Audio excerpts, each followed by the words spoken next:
Hey everybody, it's Karyn Bryant for MMA H.E.A.T. I'm talking with Corey Anderson, who, believe it or not, is actually on his honeymoon. Dude, apologies to your wife. I can't believe you're even doing this right now, my man. You should be doing something else. Well, it's pretty late. We wiped out, and she told me to go ahead and get it out the way since I was supposed to do it before I left. So, all right. She gave me the okay, so that's why I'm doing it. All right, very good. Well, so we should let people know you guys are in Spain. Whereabout are you guys? Mallorca. Nice. Mallorca, Spain. Nice. And so this was obviously something that you had to put off then, this honeymoon? Like, how did you coordinate it around the fight and everything? Yeah, well, my wife, she used to fight as well. And when we got married, everybody like, oh, it's time to go for the honeymoon. And she knew what it was. She was like, he got fight camp. After the fight, we'll do what we got to do after that. So she sacrificed her honeymoon so I can be in camp and be fully focused. And so after the fight, like I said, now it's my time to make sure she enjoys herself and give her some time. Very nice. Well, that's good. You're, happy wife, happy life. So you're off to a good start, Corey. Cool. So let's talk about this fight because you really made a statement, I believe, against Pat Cummins. And I saw some headlines somewhere that you said, F you, Pat. Like what? I didn't see the story. What is it about that? Did you guys have some bad beef before this one? Well, no, it was more because everybody that talked to me about my wrestling, MMA wrestling, like, oh, you're pretty good, but you're not the best. You got Pat Cummins and this and this and this. And everybody, when it came to wrestling, because he had the best takedown ratio and he was the NCAA All-American or runner-up in the finals, this and that. And everybody was like, Pat Cummins this, Pat Cummins that. And I was saying in the interview, when people used to say that, in my mind, I'm like, fuck Pat Cummins. He ain't half as good of a wrestler as I am. Like, I know just because I didn't go D1, right, that's not going to mean anything. He's not going to out-wrestle me. And that's what everybody based it on. They plan on him taking me down, and it was going to be too much. And I went out there and proved to everybody that's not the case. So was that, your specific goal then? I mean, were you, because your hands looked pretty good in that fight too, but did you specifically want to go out there and do that to him to shut everybody up? The goal I wanted was just go out 100% domination. Yeah. There was no, I didn't want any point anybody can say, oh, it was close. If they run it back, Pat might get him this time. You look back at that fight, no matter if we fought 100 times, and it's that same way, he doesn't have a chance. And that's what I wanted to prove. And not just with him, I just want everybody to know, like, the last two fights, like I was doing, well, the last fight, I can say OSP, I was doing very well, and I slipped up. With the Jimmy fight, I let the fact that he was a big striker and people talking about his knockout power, get in my head and take me out of my game plan, out of how I fight. And now I just took the time off and developed, and I think the original core, like you and Alan was saying in your interview, like Joe Bain said, looks like the original core that came in the UFC is back, and that was the game plan, to get back to the old me. Totally, that's right. No, we were talking about you on the podcast yesterday because both of us, were so impressed with such a dominant win. And to be honest, he was saying he thought you broke Pat, during the fight, mentally, physically. Do you feel that you did? Was there a turning point in that fight where you knew that you just totally had him? Oh, 100%. Like at third round, when I took him down again, I could tell it was just all, he just wanted to get up. That's it. Yeah. His point, he didn't really care to fight to win. It was just, he didn't want to be underneath me anymore. That's, you guys any of my training partners, I'm heavy on top. I've got really good heavy hips, tight pressure. So, just for him carrying 220-something pounds for that whole third round, he was exhausted. And my coach kept saying, he's broke. And everything they called out, I was able to do whatever I wanted to do with it. Yeah, well, there was one point you actually shook them off, and I don't know what it was, like if they were asking you to go ahead and choke them out, and you were like, nah, I just want to play a little more. What was that about? That was actually because Ricardo was yelling, get the rear naked choke, get the choke. And it was so sweaty, and I was trying to get it. And then Mark, like I've always communicated with my coaches, whether the fight or in sparring, whatever it is, wherever I'm at. And they was yelling like, Corey, listen. I was like, I'm trying. Yeah. But my arms kept sliding, and he was so sweaty. And I was like, I can't get it. I'm just going to get up. Yeah, that's funny. Well, it's obviously a lot easier said than done. The thing that also was interesting about this, you just said it a minute ago, that things were going so well for you in that last fight against OSP. I remember I actually saw you after the fight. And I felt so bad for you because you were dominating that fight and you did get caught. So I mean, is a loss like that more frustrating, or is it more frustrating to just sort of get knocked out and move on? Like, how did you feel when you left that fight with OSP? The only frustrating part for me was seeing how hurt and my mother and my fiance was at the time. For me personally, I wasn't that frustrated because it just showed me where I was, what I need to work on. I'd rather learn that lesson there than to be in a title fight with DC or John Jones, wherever it is at some point in my career, and make that mistake and lose. It's the same. If you look at it, it's the same way DC lost to John Jones. It was the same exact setup. Yeah. John Jones went southpaw, he threw that jab cross, and when you slip, you slipping into the head kick if you're not paying attention. That's the same thing that happened, but like I say, it was more of a blessing to me because that's when I realized I haven't taken any kickboxing classes. I didn't know the basics of kickboxing. If somebody's setting it up like that southpaw, you shouldn't be slipping a punch that heavy. You should be trying to block it. And that's what I did. After that, I went back.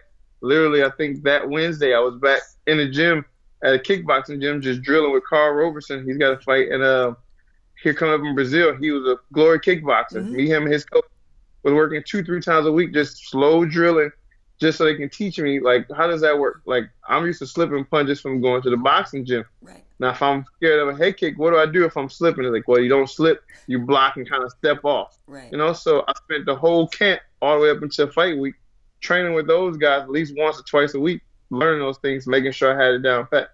I got to say, that's kind of surprising to me, though, knowing that you won the Ultimate Fighter and that you didn't really know that much about kickboxing yet. For somebody to be this far along, to be ranked in the UFC, that's just sort of a surprising revelation. I mean, my whole career, so you know my story. When I started, most guys that start MMA, it's like their story is, well, I went to an MMA gym and I was taking boxing classes or kickboxing class, and they're like, oh, you're pretty good, you should take a fight. Mine's the complete opposite. They came and took me out of a wrestling room. Ben Askren brought me over to Roufus Sport. Yeah. And I went in, they just threw me in the sparring. My first time sparring, I went with Anthony Pettis, Ben Askren, and his big heavyweight. I had never known what I was doing, but Duke Roufus told me, do what you do and wrestle. Yeah. And they just told me, now you're so good, you're going to have to go pro right away, which I did. And you're going to have to learn as time goes on. Yeah. And, I was telling Ricardo, 2 camps ago, he was telling me to do like a simple move, shrimp and do an omoplata. So I'm like, what is an omoplata? He's like, are you serious? Like, I gave you a blue belt already. You don't know? Like, I have no clue, Professor. I just learned as time goes on. Right. So that's just where I am. But that's interesting now because, you're in there, like you said, you've been in there with Jimmy Manuwa, OSP, you've been in there with Shogun, you've been in there with some incredible fighters. So where do you go from here now? Because, some people like to say that your division and the heavyweight division are kind of the scarcest or the easiest to make your move in. That's easier said than done, from the outside. But you've fought a lot of the big names already. You've kind of win some, lose some, win some, lose some. So how can you get yourself to a point of consistency where you can really make a run for the title? I just got to keep sharpening my skills. They say sharpening the blades and making sure everything is, it's not going to be perfected, but as close to perfect as I can each time I step into the octagon. Because all my fight, I got caught as simple mistakes. Gian Vellante, I was winning that fight. They all said, all the judges at the end told me, you had it won. You just got greedy at the end and you got caught. That was something else I had to learn. I was always I want to dominate from start to finish, and I get greedy. I had the same problem in college. I'll be winning the match, and in the third period, I get reversed or thrown to my back because I get too greedy. I want to go big. Mm-hmm. And, so I'm starting to learn how to pull back from that. This fight also, people kept saying Corey kind of cruised at the end. Yeah. And I told the coach in the corner going to the third, like, we up 2-0, right? Like, yeah, 100%. Like, I'm not pushing nothing. We're just going to wait. I'm going to bounce around. If he steps in, I'm going to take him down. If he sits to the outside, I pick him with the punches. But I'm not stepping in. I'm not risking getting hit. Like, that sounds good to me, and it's just simple things like that. So if I keep growing, I'm 28 years old. I probably got like 4 or 5 years left fighting. As I grow and continue to learn, I feel like I'm just going to be better and better each time I step in there and focus on these little details. It's not the big things I'm getting beat on. It's the small details. So very cool. Very cool. Well, so then who do you want next? Did you have a name? I forget on Saturday if you said who you wanted to fight next. In the cage, I didn't really have a name, but on my way out the cage, Misha crushing, I don't know his name. I say his name. Cirkunov, yeah, he was sitting cage side. He kind of made that little eye contact, like, oh, that'd be a good fight. But him coming off 2 losses as well, I doubt the UFC would throw him come to me off of a win like that. They might give him Pat or somebody. Right. And, right now, I would like to get my losses back.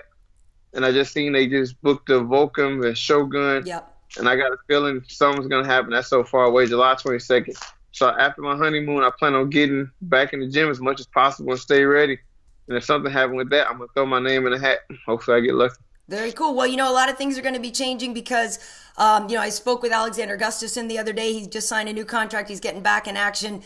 We don't really know what's going on with John. We know DC kind of has a time limit. He's already said he's looking for retirement. So it does seem like your future is bright in that there are going to be some openings, some possibilities, and some big name fights that you could get.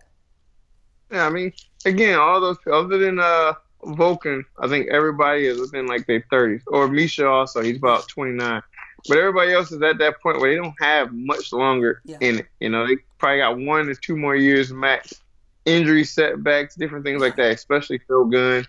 I think, how old is Gustafsson? Gus like, is what, 31. 30? He's only 31, and he's young had some too, injuries, but he's in a way healthier than others, you know what I mean, in a way.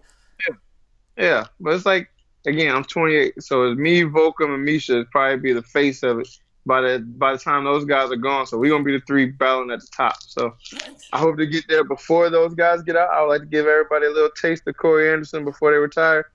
But, it is what it is. I'm going to wait my turn where Dana White, Mick Maynard, my manager, put together. I'm ready for whatever. Nice. Well, for fear of sounding a little crass, I'm going to let your wife get a little taste of Corey Anderson right now. I'm going to let you go enjoy your honeymoon right now. I know that was a little risque, but I appreciate the time. I'm glad to catch up with you. It's funny because, some people get a lot more attention. They talk a lot, but a fight like you just put on the other night, I feel like is going to get you a lot of attention. I appreciate it, Karyn. Thank you for your time, and thanks for having me on. All right. Enjoy Spain. Talk to you soon. See you. Have a good night. Bye.